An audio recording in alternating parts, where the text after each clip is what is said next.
ចាំថាពីចុងក្រោយគឺពីងលីហើយយើងក៏បែកគ្នាត្រឹមនោះ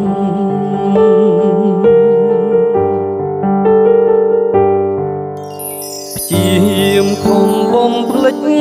កិច្ចពីអតីតខំបំភ្លេចរឹតនឹកគិតច្រើនលើសដើមគ្រប់វិនាទីពេលដដងហើមក៏ចាប់ផ្ដើមនឹកគេ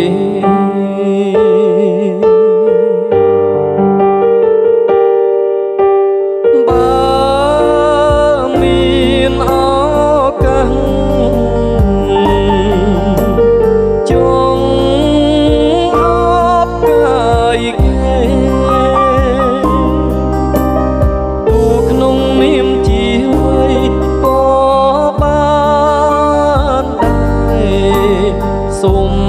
ពេលក្បែរត្រឹមមួយនេះទេនឹកអូនខ្លាំងណាស់ដឹងតែពុំងាយយំជ្រៅសន្សាមធ្លាក់ទឹកភ្នែ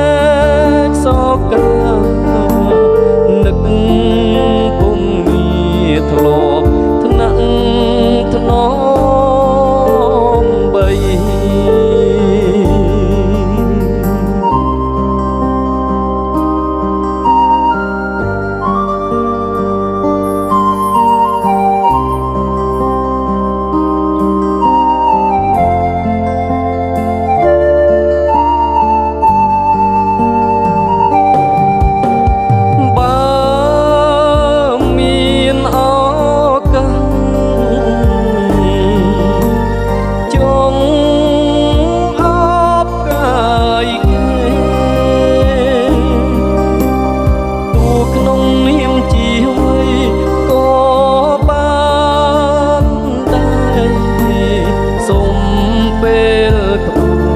ត្រឹម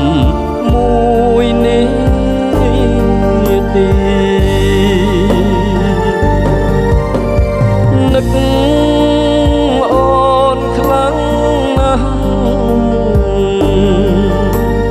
ដឹងតែពុំងាយយំជ្រៅសន្សាមធ្លាក់ទឹកភ្នែកសោកានឹក